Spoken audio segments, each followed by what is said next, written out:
Mbak, gerakin dulu.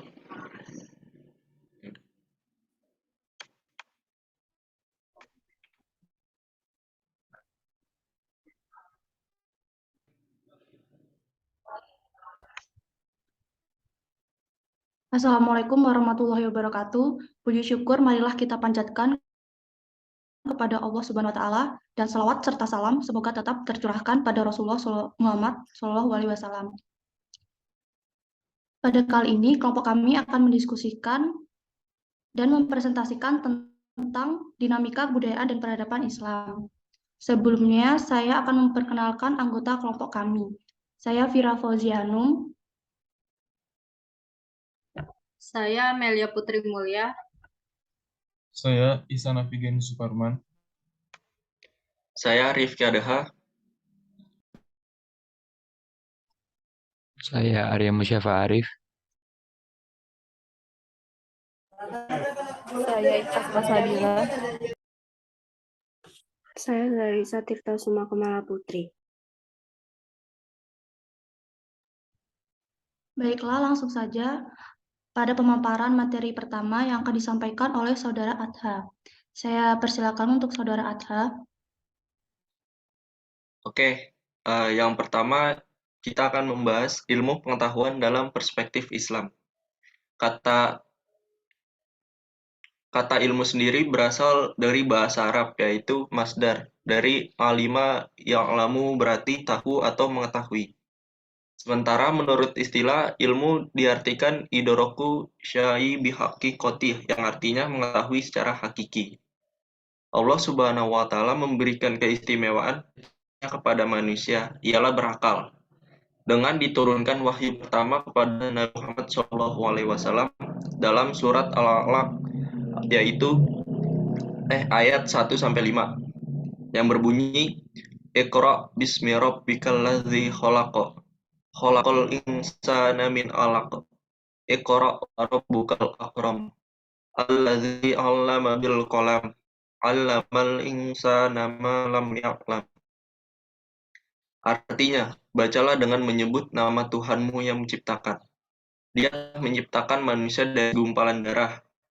Bacalah dan Tuhanmu lah yang maha pemurah, yang mengajarkan manusia dengan perantaraan kalam. Dia mengajarkan kepada manusia apa yang tidak diketahui. Quran Surat Al-Alaq ayat 1-5. Dalam Islam, manusia dituntut wajib untuk mencari ilmu pengetahuan dengan diiringi doa dan ikhtiar. Dalam hadis riwayat Muslim yang berbunyi, Tolabul ilmi faridotun ala kulli muslim, yang artinya menuntut ilmu itu wajib bagi setiap muslim. Hadis riwayat Muslim.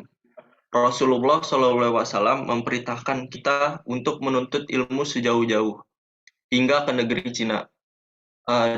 Ditunjukkan baik laki-laki atau perempuan, dari hayat di dalam badan hingga ke liang lahat.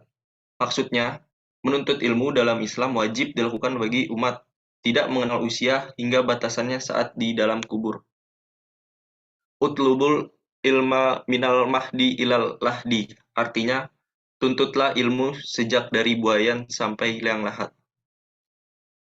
Dan selanjutnya bisa dilanjutkan oleh Ihsan. Selanjutnya ada peradaban dan kebudayaan Islam di masa silam. Sebelum masuk ke periodisasinya, terdapat dua pendapat dalam memperiodisasikan sejarah Islam. Pendapat yang pertama yaitu sebagian sejarawan berpendapat bahwa sejarah Islam dimulai sejak Nabi Muhammad SAW diangkat menjadi Rasul. Yang kedua, sebagian sejarawan berpendapat bahwa sejarah umat Islam dimulai sejak Nabi Muhammad SAW hijrah ke Madinah. Periode sejarah yang pertama yaitu periode sejarah Rasulullah SAW. Periode ini dimulai dari tahun 570 Masehi hingga 632 Masehi. Di dalamnya diungkapkan tentang berdirinya negara Islam yang dipimpin langsung oleh Rasulullah SAW, yang menjadikan Madinah Al-Munawwarah sebagai pusat awal dari semua aktivitas. Dari 23 tahun masa kerasulannya, 13 tahun dihabiskan Rasulullah dengan berdakwah di kota kelahirannya, yaitu Mekah. Sedangkan 10 tahun sisanya dihabiskan dengan berdakwah di kota Madinah. kebudayaan peninggalan pada masa periode Rasulullah SAW, yaitu yang pertama ada Masjid Kuba, yang kedua Masjid Nabawi, yang ketiga Janatul Bana, yakni kompleks pemakaman pertama dan tertua di Madinah. Lalu yang keempat Masjid Tujuh, yaitu lokasi di mana Rasulullah SAW dan para sahabatnya mendirikan tenda saat pertempuran Khandaq. Lalu yang kedua ada periode sejarah Khulafaur Rasyidin. Periode ini dimulai sejak tahun 632 Masehi hingga 661 Masehi. Pada masa itu terjadi penaklukan Islam di Persia, di Syria, Mesir, dan lain-lain. Lalu empat Khulafaur Rasyidin yaitu merupakan sahabat Nabi, yaitu yang pertama ada Abu Bakar As-Siddiq, ada Umar bin Khattab, ada Utsman bin Affan, dan ada Ali bin Abi Thalib. Lalu kebudayaan pada sejarah Khulafaur Rasyidin ini yaitu ada pembukuan atau kodifikasi Al-Quran, tepatnya pada masa Utsman bin Affan. Lalu yang ketiga ada periode pemerintahan Bani Umayyah. Bani Umayyah merupakan khalifah Islam pertama setelah masa Khulafaur Rasyidin yang memerintah dari 661 sampai 750 di Jazirah Arab dan sekitarnya, serta 756 sampai 1031 di Cordoba, Spanyol. Lalu kebudayaannya itu yang pertama ada kubah karang di Yerusalem. Lalu ada yang kedua ada Masjid Kubah Emas atau Masjid Umar. Lalu yang ketiga ada mulai digunakannya alat-alat makan seperti serbet, sendok, dan garpu. Lalu selanjutnya ada periode pemerintahan Bani Abbasiyah yang dimulai pada tahun 749 sampai 1258 Masehi. Periode pertama yaitu disebut periode pengaruh Persia pertama. Lalu periode kedua disebut periode pengaruh Turki pertama.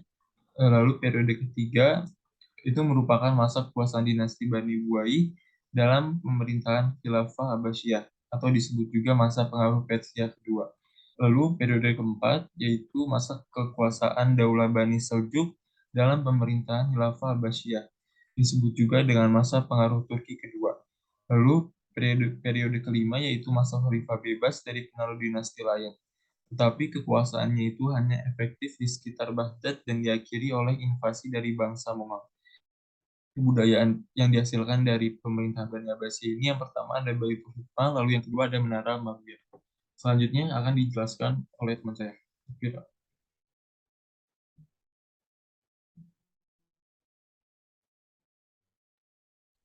Selanjutnya, periode pemerintahan Mamluk pada tahun 1250 sampai 1517 Masehi.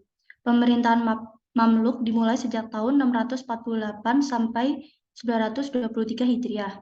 Kasta yang menguasai kesultanan ini adalah Mamluk, yang merupakan tentara Turki Kipchak atau Cuman, dan Circassia yang asalnya merupakan seorang budak.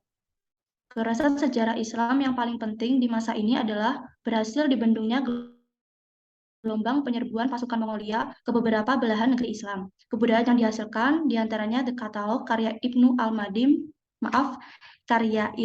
Al-Nadim tahun 900 sampai 998 Masehi. Bisa next slide. Selanjutnya periode pemerintahan Utsmani pada tahun 1517 sampai 1923 Masehi.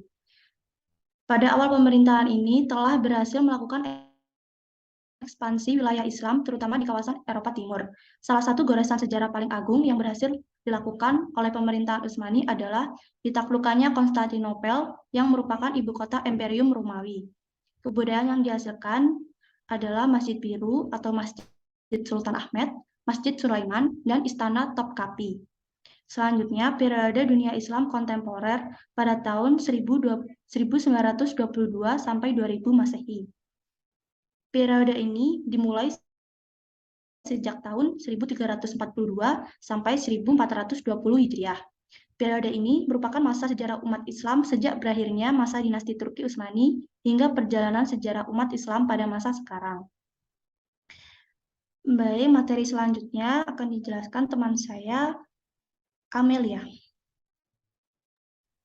Iya, saya akan menjelaskan tentang kemajuan iptek sebagai tantangan-tantangan umat Islam masa kini. Fenomena dan kecenderungan kehidupan manusia saat ini memang sangat dipengaruhi oleh pesatnya kemajuan iptek dengan segala dampaknya, baik yang bernilai positif maupun yang negatif. Hal itu pula yang telah mendorong terjadinya arus globalisasi serta mendatangkan berbagai implikasi yang luas di semua aspek kehidupan manusia. Dalam keadaan saat ini, manusia berhadapan dengan kemajuan iptek yang berkembang sangat pesat, serta berada di arena percaturan hidup yang kompleks yang ditandai dengan berkembangnya sikap dan gaya hidup global. Maka manusia harus mempunyai iman untuk menghadapi perkembangan iptek yang sangat pesat. Iman berperan sebagai pengendalian sikap dan perilaku kehidupan manusia, maupun sebagai landasan moral, etika, dan spiritual masyarakat suatu bangsa dalam melaksanakan pembangunan di segala bidang. Pada kenyataan sekarang ini membuktikan bahwa penguasaan, pengembangan, dan pendayagunaan iptek tidak disertai dengan keluhuran akhlak atau budi pekerti yang dapat membawa manusia atau suatu bangsa menuju kepada penderitaan dan kesengsaraan atau bahkan kehancuran. Oleh karena itu, penguasaan, pengembangan, dan pendayagunaan iptek harus senantiasa berada di dalam jalur nilai-nilai keimanan dan kemanusiaan yang luhur. Dengan itu, manusia diharapkan dapat berpikir kritis yang akan mengantarkan seseorang kepada iman yang makin kuat melalui pengakuan akan kebesaran Allah Subhanahu wa Ta'ala dan kesempurnaan nikmatnya. Berdasarkan petunjuk Al-Quran, manusia dapat menerima hasil-hasil iptek yang tidak menyebabkan maksiat, serta bermanfaat bagi kehidupan manusia. Jika penggunaan hasil iptek akan melalaikan seseorang dari zikir dan tafakur, maka ketika itu bukan hasil teknologinya yang ditolak, melainkan manusianya yang harus diperingatkan dan diarahkan dalam menggunakan teknologi itu. Allah berfirman dalam surat Toha ayat 114. Fata'allahul malikul haq wala ta'jal bil qur'aini min qabli ayyuqdo ilaika wahyuhu wa qur rabbi zidni ilma. Yang artinya, maka maha tinggi Allah, Raja yang sebenar-benarnya, dan janganlah engkau Muhammad tergesa-gesa membaca Al-Quran sebelum selesai diwahyukan kepadamu, dan katakanlah ya Tuhanku, tambahkanlah ilmu kepadaku. Quran Surat Toha ayat 114. Surat tersebut menjelaskan bahwa bukan manusia saja yang menuntut ilmu pengetahuan, tetapi Nabi Muhammad juga diperintahkan agar berusaha dan berdoa agar selalu ditambahkan ilmu pengetahuan. Karena di atas setiap pemilik pengetahuan ada yang sangat mengetahui, yaitu Allah Subhanahu wa Ta'ala yang dikaruniakan kepadanya. Oleh karena itu, perkembangan iptek memang tidak dapat dibendung. Manusia hanya dapat berusaha mengarahkan diri agar tidak memperturutkan nafsunya untuk mengembangkan iptek yang dapat membahayakan diri dan lingkungannya, sehingga diharapkan iptek dapat searah dan sejalan dengan nilai-nilai ilahiyah. Dan selanjutnya akan dilanjutkan oleh teman saya, Sabila.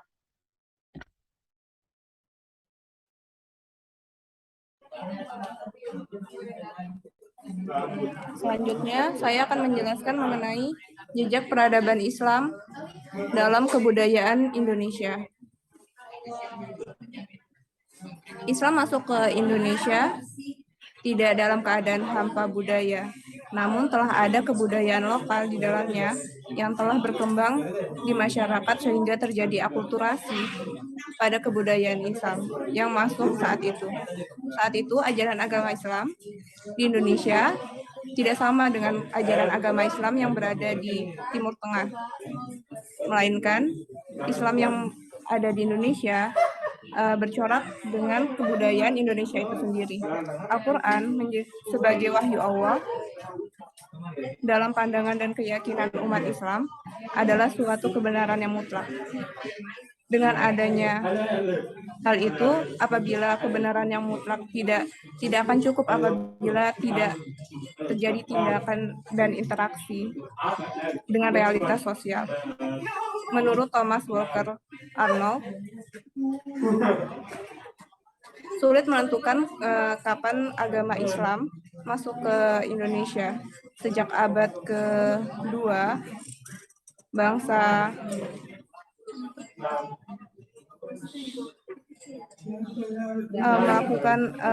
telah melakukan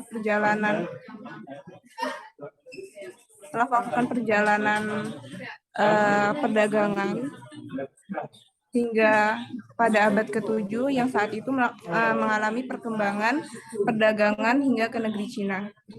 Pada saat itu pula Indonesia, bangsa tersebut bangsa Arab melakukan perjalanan perdagangan sehingga berkembang di Indonesia sekitar ke abad 17 tersebut. Menurut Ahmad Mansur,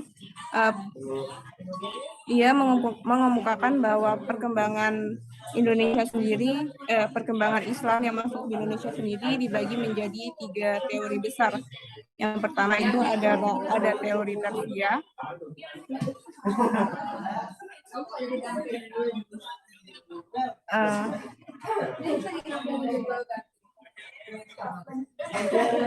yang pertama ada teori Persia, yaitu teori yang mengemukakan bahwasannya Islam masuk sekitar abad ke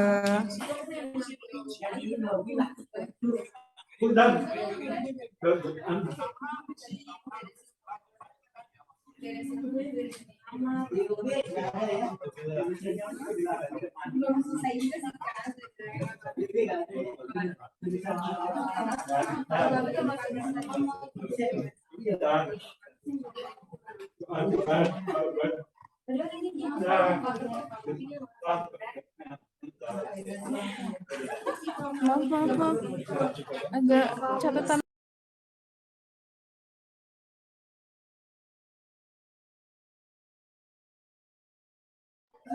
Bisa di-cut aja nggak sih nanti? Maaf banget, catatan aku.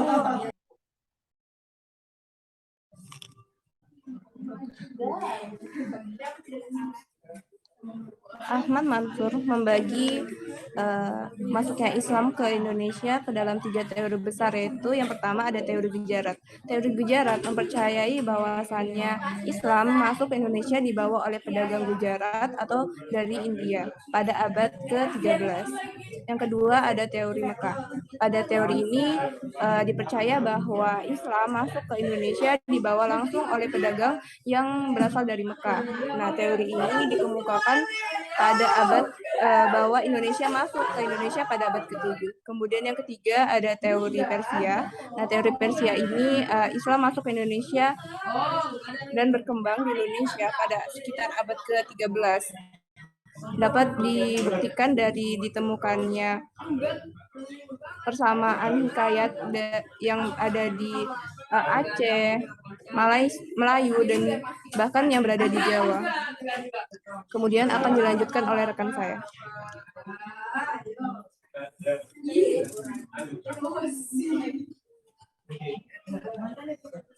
Selanjutnya adalah prinsip-prinsip kebudayaan Islam. Prinsip-prinsip kebudayaan Islam merujuk pada sumber ajaran Islam, yaitu dibagi menjadi 4. Yang pertama adalah menghormati akal.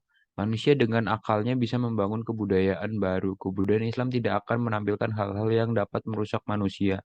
Yang dijelaskan dalam surat Ali Imran ayat 190 yang memiliki arti, sesungguhnya dalam penciptaan langit dan bumi dan pergantian malam dan siang terdapat tanda-tanda kebesaran Allah bagi orang yang berakal. Selanjutnya adalah memotivasi untuk menuntut dan mengembangkan ilmu sesuai dengan firman Allah pada surat Al-Mujadalah ayat 11 yang berarti Allah akan mengangkat derajat orang-orang yang beriman di antaramu dan orang-orang yang berilmu beberapa derajat. Selanjutnya adalah menghindari taklid buta. Kebudayaan Islam hendaknya mengantarkan umat manusia untuk tidak menerima sesuatu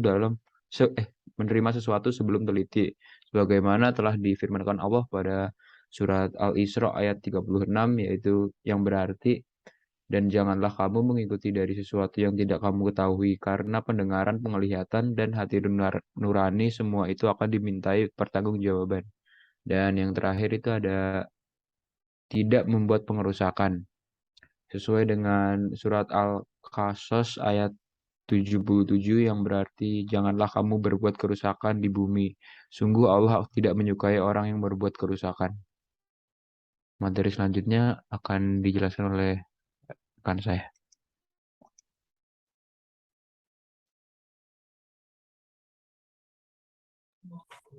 Yang terakhir ada akomodasi kearifan lokal dalam hukum Islam. Akomodasi kearifan lokal dalam hukum Islam adalah sikap yang mencerminkan sebuah kemampuan dan kemauan Muslim Indonesia dalam menyerap budaya lokal yang ada di Indonesia, yang mana isinya merupakan ajaran dari agama Islam. Agama Islam masuk ke Indonesia melalui proses alkulturasi budaya yang menghasilkan sebuah asimilasi yang besar yang dinamakan masyarakat Islam Indonesia. Hal ini yang telah pula dicermati oleh para wali songo yang ingin meraih sebuah penyebaran yang damai dan maksimal. Dan agama yang berdamai dengan budaya itu meraup sukses dan dalam dakwahnya. Bisa di next.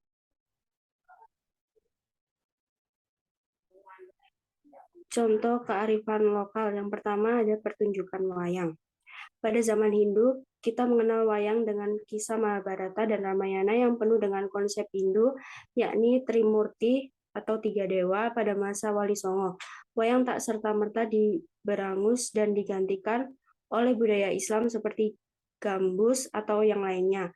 Malah mereka mengkonsepsikan dewa sebagai aparatur Tuhan dan bukan lagi sebagai konsep Tuhan yang mereka buat dalam lakon Dewa Ruci. Bisa di next. Lalu yang kedua ada makam Sunan Kudus. Jika kita berziarah ke makam Sunan Kudus dan masuk ke dalam Masjid Kudus, kita akan melewati sebuah gapura dalam bentuk candi ataupun atap masjid yang berundak. Sunan Kudus tidak merusak candi yang telah terbangun, namun justru memfungsikan candi itu sebagai gapura menuju ke Masjid Kudus. Dengan demikian, warga Kudus yang dulunya beragama Hindu merasa tersanjung dengan kerendahan hati Sunan dan memutuskan agama yang terkenal berbasiskan toleransi, yakni Islam. Bisa di next. Lalu yang terakhir ada tradisi sekaten. Upacara sekaten adalah upacara tradisional yang diselenggarakan untuk memperingati kelahiran Nabi Muhammad SAW. Upacara ini diselenggarakan secara periodik 1 tahun sekali, yaitu tiap tanggal 5 sampai 11 Rabiul Awal atau dalam kalender Jawa disebut bulan Mulut. Upacara sekaten adalah pada hakikatnya adalah suatu tradisi tersebut diselenggarakan tiap tahun oleh raja-raja di tanah Hindu, berwujud selamatan atau sesaji untuk arwah para leluhur. Namun dalam perkembangannya, upacara sekaten sebagai sarana untuk menyebarkan agama Islam melalui kegiatan kesenian gamelan. Penyebarluasan agama Islam menggunakan media berupa kesenian gamelan karena masyarakat saat itu menggemari kesenian Jawa dengan gamelannya, sehingga untuk memperingati Maulid Nabi Muhammad SAW tidak lagi dengan kesenian rebana, melainkan dengan kesenian gamelan. Bisa di next. Baik, demikian presentasi dari kelompok kami. Kurang lebihnya mohon maaf dan terima kasih atas partisipasinya. Akhir kata, wassalamualaikum warahmatullahi wabarakatuh. Waalaikumsalam warahmatullahi wabarakatuh.